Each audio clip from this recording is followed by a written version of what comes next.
Hey guys, my name is Nokuhle Kumalo, and in today's video we'll be looking at the top 20 affordable cars in South Africa right now in 2025. If you're new to this channel, drop me a comment and say hello just so I know that I have some new viewers. And if you're a returning viewer or a subscriber, drop me a nice show just so I know that you're a regular person on this channel and I can appreciate you. Anyways, let's get straight into business. As I evaluate these 20 affordable cars in South Africa, I want you guys to keep this in mind. I'm going to be looking at the basic entry level version of a car. So if they are like spec'd out versions, R-line kits, I'm not looking at that. I'm also looking at new and unused cars. So the prices you're going to see here are going to shock you. They are slightly high. However, just know you can get cheaper cars if they have been used. So if you're buying secondhand or a demo car or repossessed, however, those obviously come with their own issues. However, that's a video for another day. I will also be looking at manual transmission. Okay, so if you're looking for an automatic car, you might be paying a slightly higher price. However, for this video, I'm going to show you the cheapest, and hopefully the automatic transmissions also follow a similar trend. Okay, the financing parameters I've used are as follows. I assumed an interest rate at prime, which is currently 11%, as at the beginning of February 2025. We actually just got a decrease. I've also assumed that you'll be financing the car over 5 years or 60 months. I've assumed zero deposit and no balloon payment. I've included a registration fee of 1,200. However, I have excluded extras like your car tracker, car insurance, service and maintenance plans, as well as any extras that you might like. I also want to remind you guys that when you get your actual car installment, it might seem different to this because you have a different credit profile. I have just assumed a young professional who is using a young professional's bank account, and this is what they'd ideally get financed at. However, if you have a risky credit profile, you might get charged more interest. If you are a great person with credit, you might be charged less than prime. Okay, I don't want to talk too much. Let's get into the top 20 cars. I'm excited. Some of them are returning vehicles because I've done these videos a couple of times. However, some are new entries, so shout out, and I'm really excited. My name is Nokuhle Kumalo, and I'm a personal finance creator. Some of the videos I've made include how to buy shares, top 10 affordable cars, how to file your taxes, side hustles, interviews, you name it, I've done it. Note, these videos do not constitute financial advice. My aim is to plant the idea, it's up to you to water it. At number 1, we have the Bajaj, which is 94,750 Rand. However, if you finance it, you will be paying 2,155 Rand per month. And this one is a bit of a funny entry because we've never had it. However, I also want to let you guys know that it doesn't count as a real car or a traditional car. It's usually referred to as a quadricycle, as it may not meet all the safety and performance standards.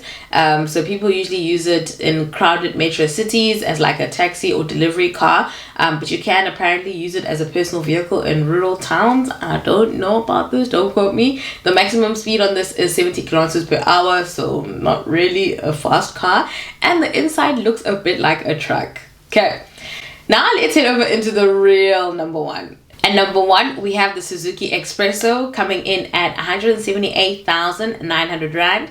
You can pay a monthly installment of 3,913.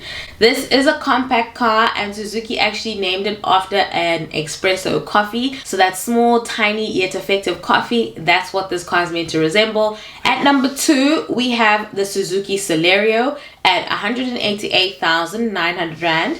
Or you can pay a monthly installment of 4,128 Rand. At number 3, we have the Toyota Vitz, 189,900 Rand.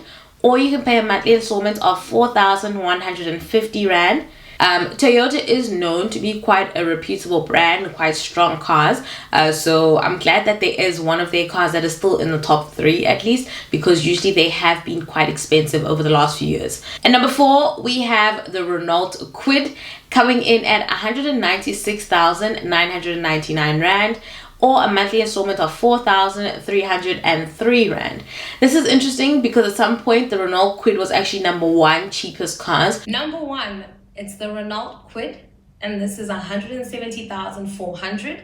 you can expect to pay 3,500 Rand per month. So the fact that it's number 4 shows you that there's been a shift, and also Suzuki is really giving the other car manufacturers a run for their money. They've literally got the first 2 spots. Okay, and number 5 is again Suzuki Swift, which is 205,900 Rand, or a monthly installment of 4,497 Rand. I like the Suzuki Swift, and I have this thing where I've said if I were to re-buy my first car, I think I would go for a Suzuki Swift.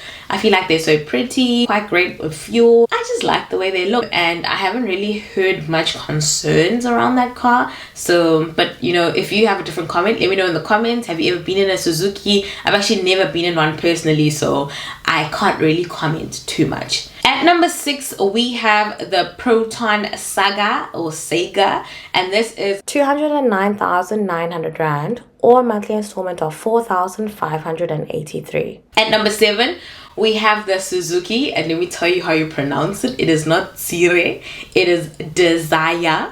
Okay, so it is the Suzuki Desire at 207,900 Rand, or a monthly installment of 4,755. At number 8, we have the Hyundai Grand i10. This is 224,900 Rand, or a monthly installment of 4,905 Rand. I actually recently tested this car. I hired it when my boyfriend and I were going to a wedding in Durban. It was quite a decent car, but if you want to see the full review, make sure you check that out, because I don't want to summarize what I said in another video in 2 seconds, but it was a good car. At number 9, we have the Renault Triba. This is 228,999, or a monthly installment of 4,993 Rand.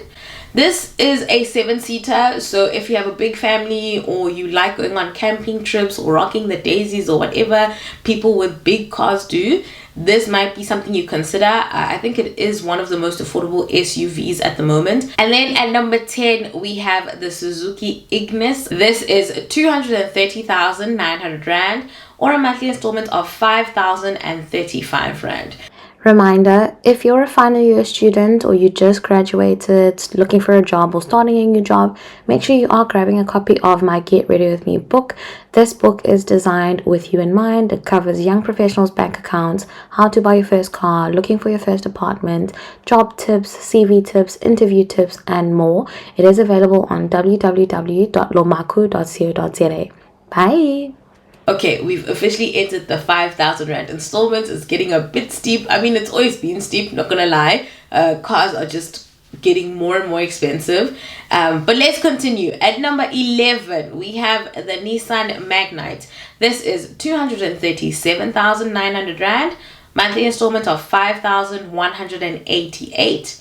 Okay, so I think the Kia brand might have been an oversight. I think the SEO wasn't really picking up when I was doing my research, but the Kia Picanto should have been number 12 at 239,995, or a monthly installment of 5,314 Rand. At number 12, we have the Renault Kiga, which is 249,999. I don't know why Renault loves doing this 999 thing. Just say 250k, bro. And this is 5,455 Rand per month. At number 13, we have the Honda Amaze, and that is a 253,600 Rand, or a monthly installment of 5,531 Rand. Next up, we have Mahindra XUV 3XO. This is 255,000 and a monthly installment of 5,561. I think I like it. It just looks cool. It looks very technologically advanced, but I actually do want to do a separate video of, like, you know, all these new and different cars, your Omodas, your Havals, your Cherries, just because I feel like they are so interesting. Your Jetua, I think there's another one called that.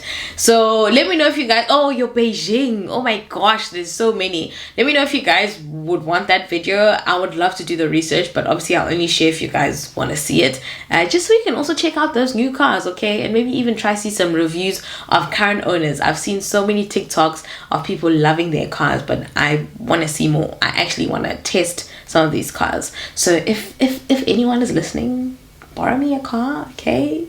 But I'd prefer to use a dealership's car, not a personal car. But anyways, I'm saying it. So if you know someone who knows someone in those places, let them know.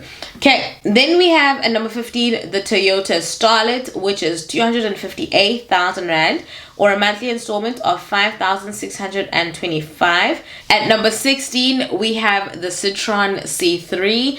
This is a new entry. I have never covered these cars, but the Citroen C3 is 259,900 rand, or a monthly installment of 5,666. At number 17 we have the Suzuki Baleno. This is 260,900 rand, or a monthly installment of 5,688 rand 0.65. At number 18 is the VW Polo Vivo, and this is 266,600 rand, or a monthly installment of 5,808.